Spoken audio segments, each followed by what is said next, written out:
The massive ships appeared without warning. They simply materialized in Earth's orbit one Tuesday morning, their dark hulls blocking out the stars like floating mountains in the sky.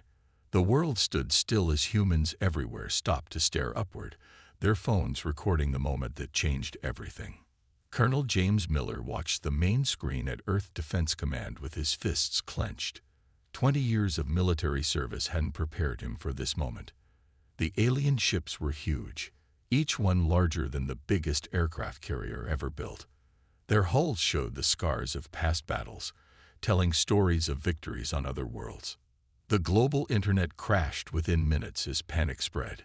Military bases worldwide went into high alert, and governments rushed to emergency meetings. But the aliens gave them no time to plan. Their message came 3 hours after their arrival, broadcasting on all frequencies in perfect English. People of Earth, the voice boomed through every speaker and device. We are the Dominion. We have conquered 1,000 worlds. Your planet is now under our protection.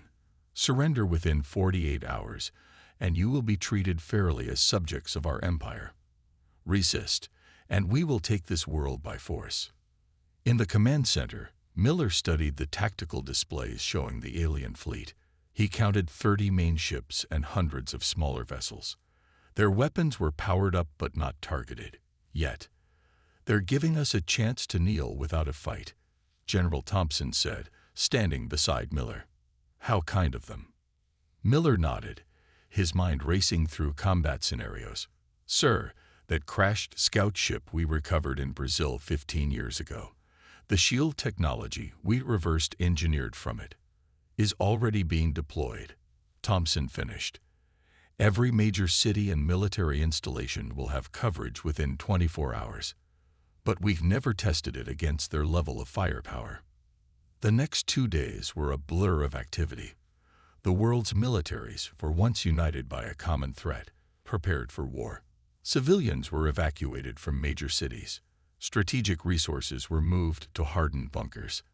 And all the while, the alien ships hung in orbit, silent and waiting.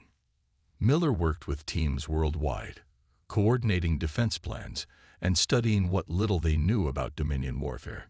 The aliens had never lost a ground war, but they had also never faced humans before. Their combat footage from other worlds showed they relied heavily on overwhelming force and advanced technology. They had no concept of camouflage, no apparent small unit tactics. They fought like an empire that hadn't faced real resistance in centuries. At the 47th hour, Earth gave its answer. A single message, broadcast from every major military installation. We decline your offer. The alien commander's response came quickly. His hologram appeared in command centers worldwide, a tall, armored figure with gray skin and eyes that glowed with cybernetic enhancements. You show either great courage or great foolishness. No world has ever rejected our protection and survived. We will begin with a demonstration of power. After the first cities fall, you will understand the futility of resistance. Miller watched as the alien ships moved into attack positions, but he wasn't afraid. He saw something in the alien commander's eyes that gave him hope, contempt. The Dominion saw humans as primitives, barely worth their attention. They expected an easy victory. That would be their first mistake. The alien commander spoke one final time before the attack began. Your weapons are primitive. Your defenses are weak. Your technology is centuries behind ours. This will be over quickly. Miller smiled slightly as he checked the shield deployment status. 100% coverage over all critical targets. Maybe, he said quietly, but I don't think you understand who you're dealing with.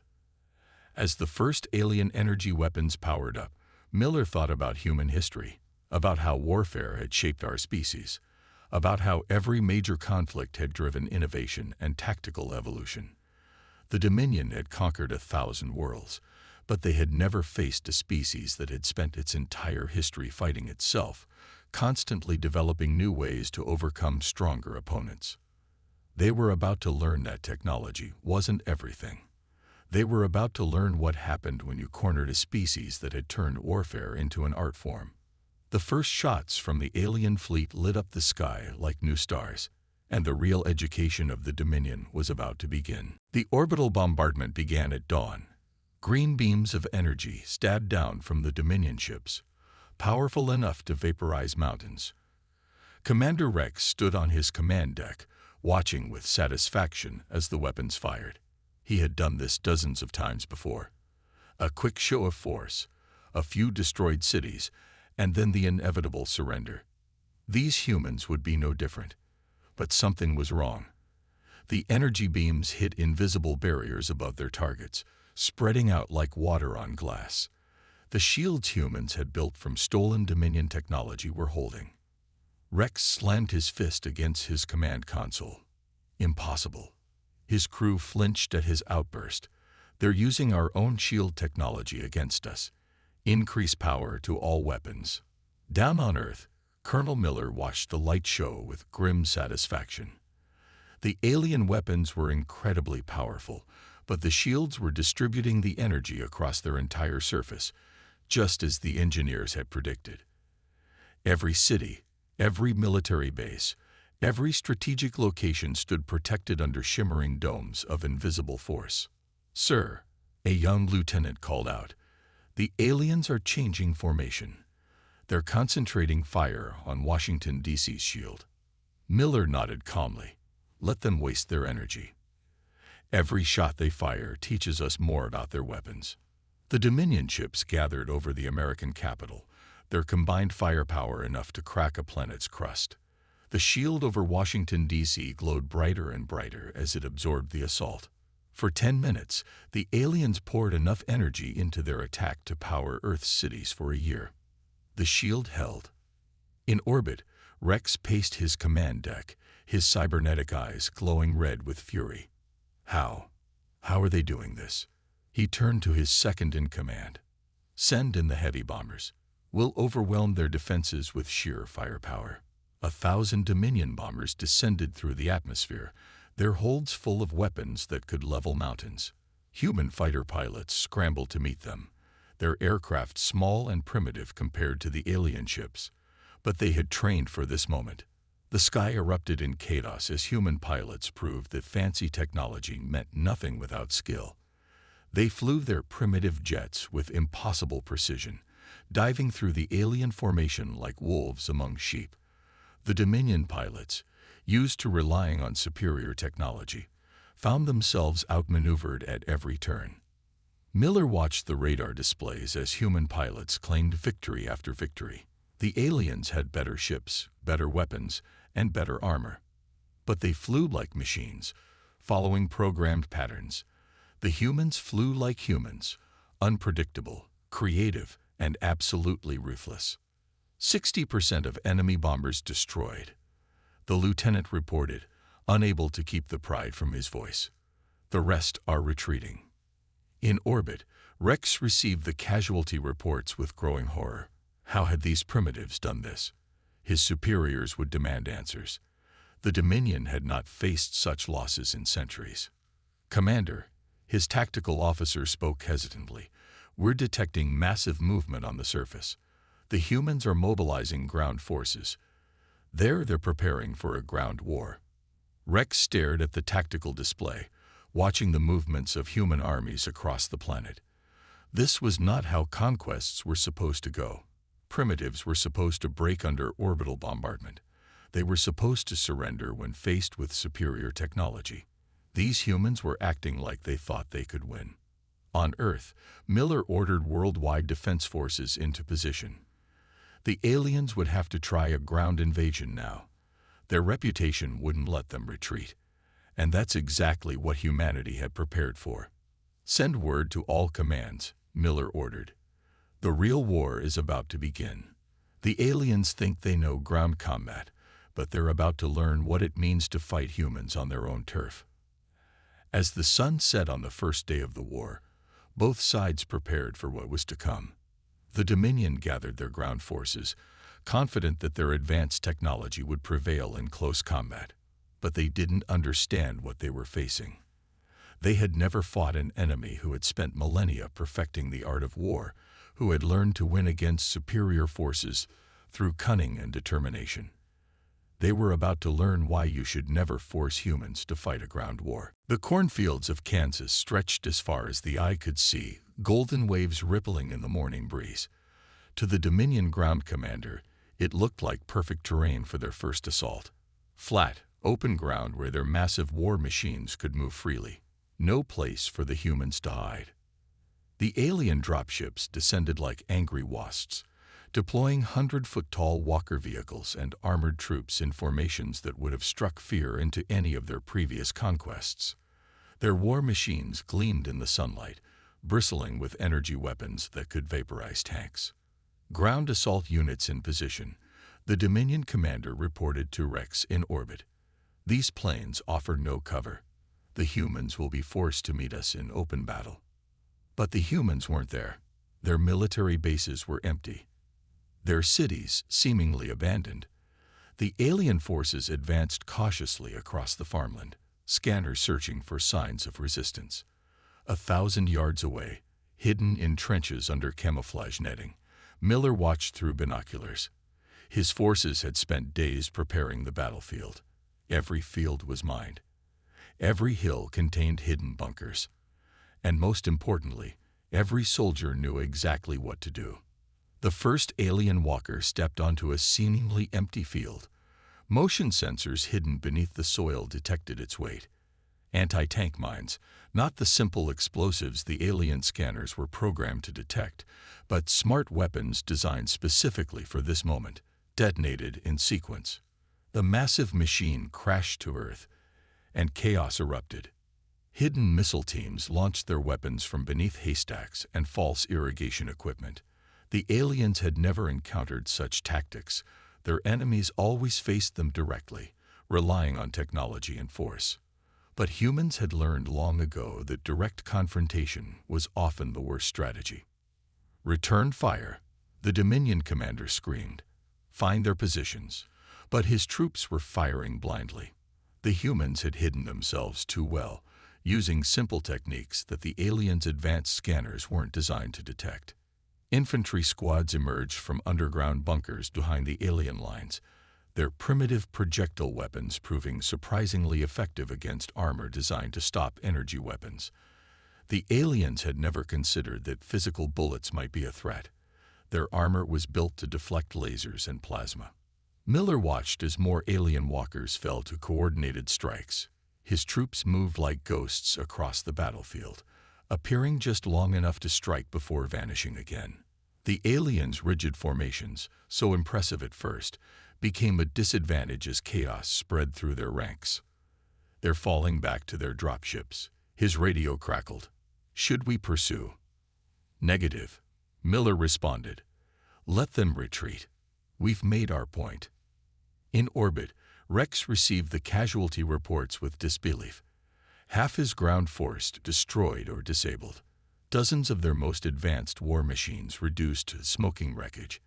And the humans had suffered almost no casualties. "How?" he demanded. "How did they do this?" His tactical officer spoke hesitantly. "Sir, we're analyzing their tactics. They didn't fight like any species we encountered. They refused direct combat. They used the terrain against us. He paused, struggling with the concept. They fought dirty." Rex stared at the battlefield displays, watching his forces retreat in disorder.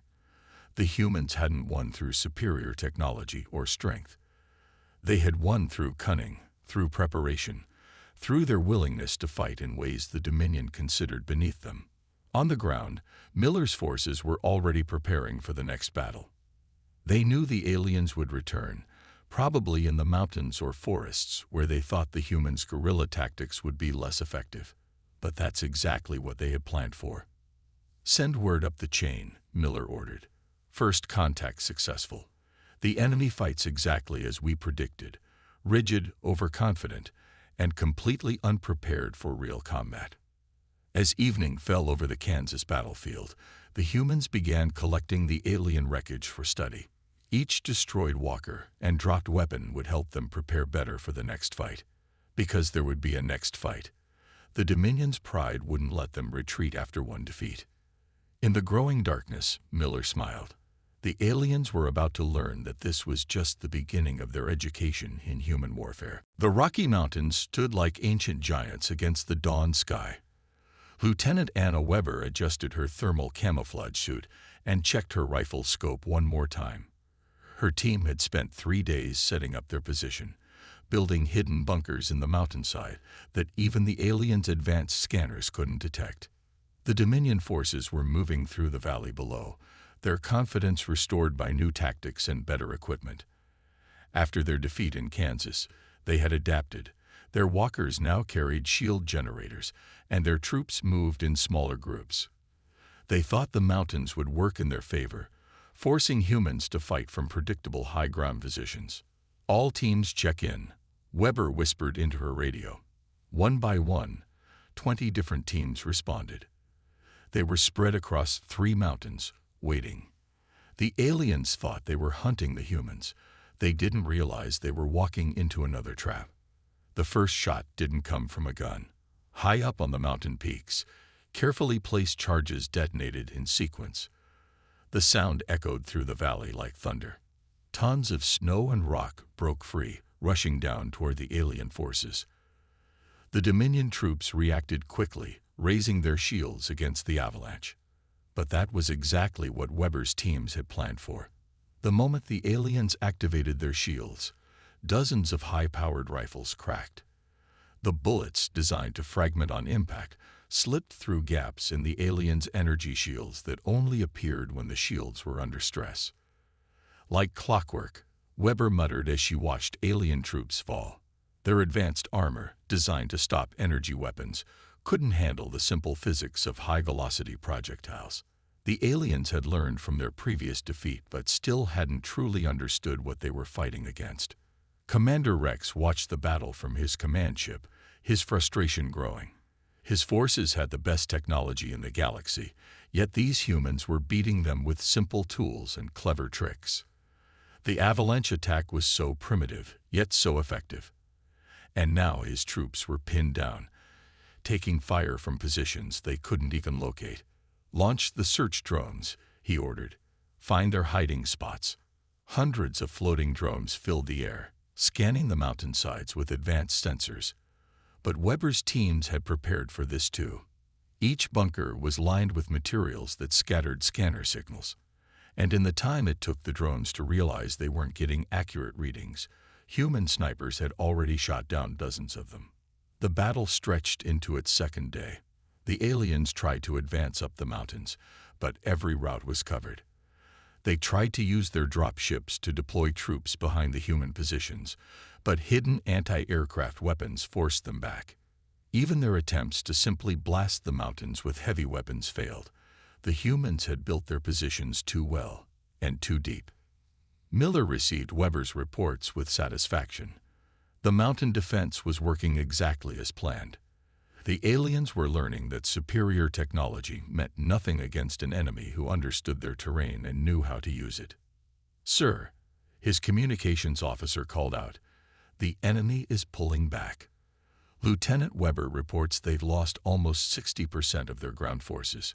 In orbit, Rex faced another humiliating defeat. His troops, the finest warriors in the Dominion, were being beaten by humans hiding in holes in the ground. How could he explain this to his superiors? How could the most powerful military force in known space be losing to primitives? "Commander," his tactical officer spoke up, "analysis suggests the humans have specialized units for different types of terrain. They appear to have been practicing mountain warfare for centuries." Rex stared at the battlefield displays, watching his forces retreat once again. These humans weren't just lucky, and they weren't just clever. They were experienced. Every type of warfare, every kind of terrain. They had fought over all of it countless times in their own wars. As the alien forces withdrew from the mountains, Weber's teams began preparing for their next fight. They knew the Dominion wouldn't give up. Their pride wouldn't allow it. The aliens would try something new, probably an urban assault where they thought their technology would give them the biggest advantage. But the humans were ready for that too. After all, if there was one thing humans knew better than mountain warfare, It was how to fight in their cities. The streets of New York City stood empty and silent. The civilians had been evacuated days ago, leaving behind a concrete maze that would become the next battlefield. Miller walked through the preparation zones, watching his troops transform the city into a fortress.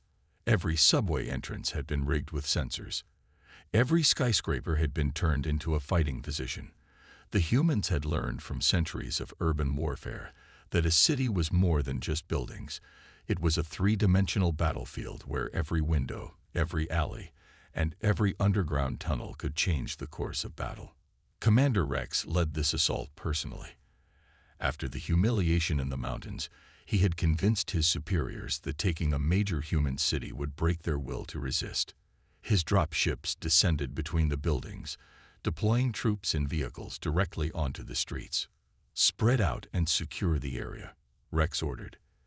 "Their primitives' weapons cannot harm our new heavy armor. Today, we show them true Dominion power." The alien troops moved forward confidently, their upgraded shields glowing softly in the early morning light. They had learned from their previous defeats, or so they thought. Their armor was stronger, their weapons more powerful, their tactics adjusted for human trickery. But they didn't understand what urban combat really meant. The first alien squad passed a burned-out bus. Motion sensors hidden inside triggered, not an explosion, but a massive electromagnetic pulse. The alien shields flickered and died.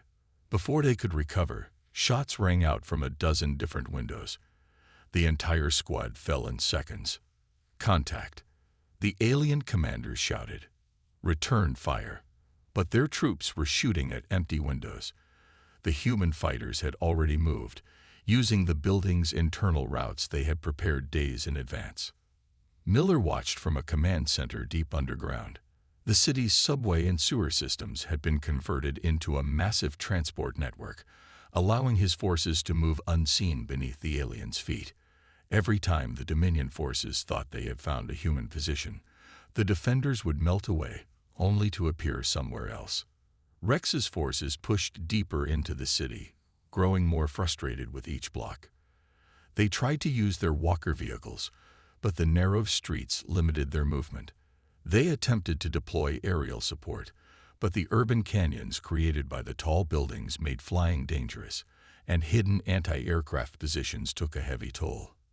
"They're in the buildings," an alien sergeant screamed. "They're in the sewers. They're everywhere." The humans had turned everything into a weapon. Water mains burst at strategic moments, shorting out alien equipment. Traffic lights fell on command, crushing troops below. Even the city's billboards had been rigged to fall, creating instant barricades that split alien formations. Miller's troops struck from every direction. Snipers fired from windows 30 stories up. Demo teams emerged from manholes behind enemy lines. Even the subway tunnels became death traps, as small teams would emerge, strike, and disappear back into the darkness before the aliens could respond. In his command ship, Rex watched in horror as his forces were picked apart. Every building was a fortress.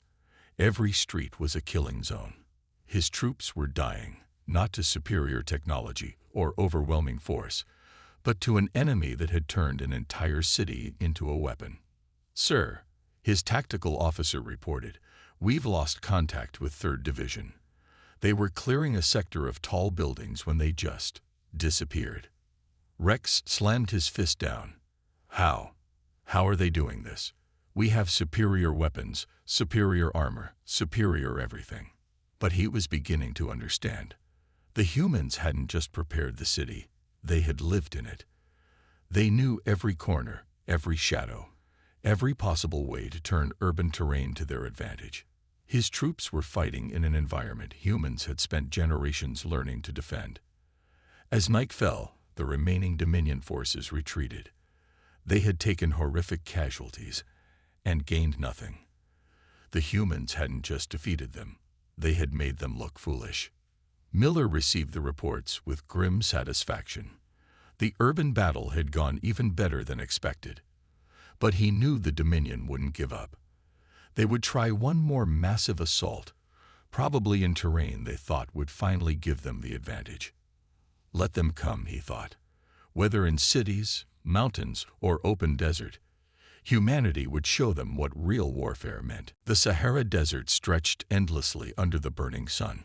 Special Forces operator Mark Torres watched through high-powered binoculars as the largest alien invasion force yet assembled on Earth descended from the sky. This time, the Dominion had committed nearly a third of their total military strength to the battle. The aliens had chosen the desert for their final major offensive. No cities to hide in, no mountains for cover, no forests for ambush. Just open sand where their superior numbers and technology could finally win the day. They never learn, do they? Torres whispered to himself as he sent the signal to begin the operation. His small team had spent weeks preparing for this moment. The aliens thought the desert was empty. They were about to learn how wrong they were. Commander Rex stood proudly on his command vehicle as it moved across the sand. This time, victory was certain. His forces stretched for miles in every direction, their formations perfect, their new weapons primed. The humans couldn't possibly hide in this empty landscape. The first sign that something was wrong came when his advance units reported strange readings from their scanners. The desert floor wasn't registering properly on their equipment. Before Rex could process this information, the attack began. The sand itself seemed to come alive. Thousands of tiny drones, covered in special coating that mimicked sand, rose into the air. Each one was simple, little more than a flying camera with a small explosive charge. But there were so many of them, and they had been buried across hundreds of square miles of desert. "Shoot them down," Rex ordered. But for every drone his forces destroyed, 10 more appeared.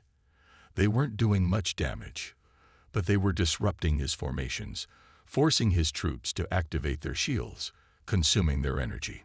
That's when Torres gave the second signal.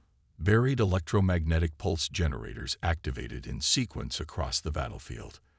The alien shields, already strained from defending against the drone swarm, flickered and died.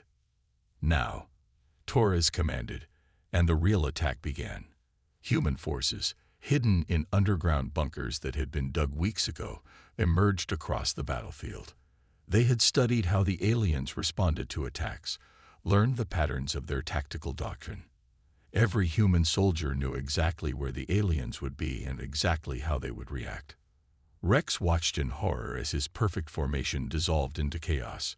Human attack teams struck from seemingly nowhere, targeting command vehicles and communication centers. They had learned that the Dominion military relied heavily on central control. Without clear orders, their troops became disorganized. "Reform the lines," Rex screamed into his communicator. "Fall back to defensive positions." But his troops were scattered, their fancy technology rendered useless by simple electromagnetic pulses. The humans seemed to be everywhere and nowhere, striking and vanishing back into hidden bunkers. Torres and his teams moved like ghosts through the chaos. They had trained for months for this battle, learning to use the desert terrain to their advantage. The aliens thought humans were primitive, but humanity had been fighting wars in deserts for thousands of years. The Dominion's massive walkers, their pride and joy, became useless as specially designed weapons melted the sand beneath them into glass, trapping them. Their advanced targeting systems were blinded by clouds of specially engineered dust that seemed to seek out and clog their sensors. As the sun set, Rex realized the horrible truth. The humans hadn't just prepared for this battle. They had wanted it. They had let the Dominion think the desert would be perfect for their final assault. Every move his forces made had been predicted and countered before the battle even began. Miller received Torres's victory report with satisfaction. The desert battle had gone exactly as planned. The aliens had committed their forces exactly where humanity wanted them. And now those forces were broken. "Sir," his communications officer reported, "the enemy is in full retreat. Initial estimates suggest they've lost over 60% of their committed forces." In orbit, Rex faced the impossible. His mighty army lay in ruins, defeated not by superior technology or numbers, but by an enemy that had turned their own overconfidence against them. The Dominion had never lost a war in its 1,000-year history, until now. As night fell over the desert battlefield, Taurus and his teams began collecting the alien wounded. Even in victory, humans would show more honor than the Dominion had expected. The real question now was whether the aliens would finally learn their lesson, or if their pride would drive them to one final desperate battle. News of the desert defeat spread through the Dominion fleet like wildfire. The mighty empire that had never lost a war in 1,000 years had been humbled not once, but repeatedly, by what they had considered a primitive species. Commander Rex stood alone in his command room, watching tactical replays of their defeats, trying to understand where everything had gone wrong. The door slid open, and his tactical officer entered with new reports. "Sir, we're receiving transmissions from other conquered worlds. There are uprisings beginning. They've heard about the humans. They're saying if primitives can beat us." Rex silenced him with a wave. He understood the implications. The Dominion's power had always rested on their reputation for invincibility. Now that reputation lay shattered in the sands of Earth's desert, in their mountains, in their cities. On Earth, Colonel Miller prepared for what he suspected would be the final phase of the war. His forces had proven they could beat the aliens in every type of terrain, but victory wouldn't be complete until the Dominion understood why they had lost. "Sir," his communications officer called out, "we're receiving a transmission from the Dominion command ship. Commander Rex is requesting a face-to-face meeting. Just him and you, at neutral coordinates." Miller agreed to the meeting. 2 days later, he stood in an empty field in Switzerland, watching an alien shuttle land nearby. Rex emerged alone, his usually pristine armor scarred from recent battles. "You knew," Rex said as he approached. "From the very beginning, you knew you could beat us." "How?" Miller smiled slightly. "We studied your tactics from the moment we recovered that scout ship 15 years ago.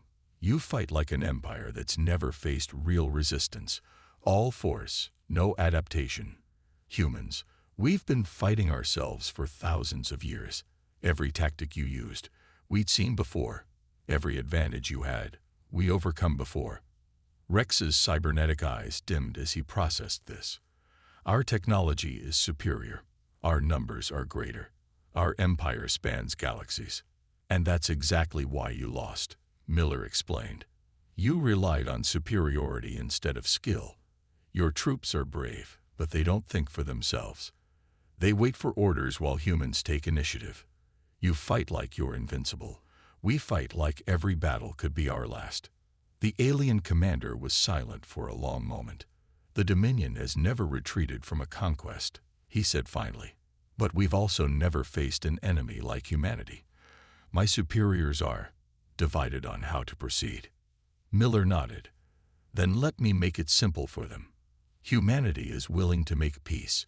We're even willing to trade and share knowledge. But we will never submit. Every world you've conquered saw you as unstoppable gods. We see you as equals who simply had a head start." Back in orbit, the Dominion's ruling council received Rex's report with shock. The humans weren't offering surrender. They were offering alliance. More shocking still was Rex's recommendation to accept. "They beat us with inferior technology," Rex told the council. "Imagine what they could teach us about warfare, about adaptation, about thinking differently. And imagine what other conquered species might do if we refuse peace and are defeated again." The decision took days. The Dominion had never considered peace with a species that had resisted them, but they had also never been defeated, and now faced the possibility of their entire empire unraveling if they continued to fight. 1 week after the meeting in Switzerland, Dominion ships worldwide began ascending into orbit.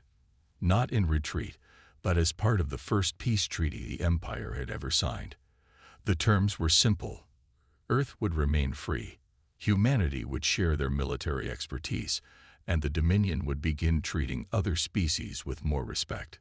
Miller watched the ships depart from Earth Defense Command. "They're already changing," he remarked to his staff. "A month ago, they would have fought to the last ship rather than admit defeat. Now they're learning to adapt. The war with Earth had changed the Dominion forever. They had arrived expecting to find primitives, and instead found teachers. They had come to conquer, and instead learned humility. Most importantly, they had learned what humans had known for millennia: that true strength lies not in superior weapons, but in the ability to adapt, to think, and to never give up.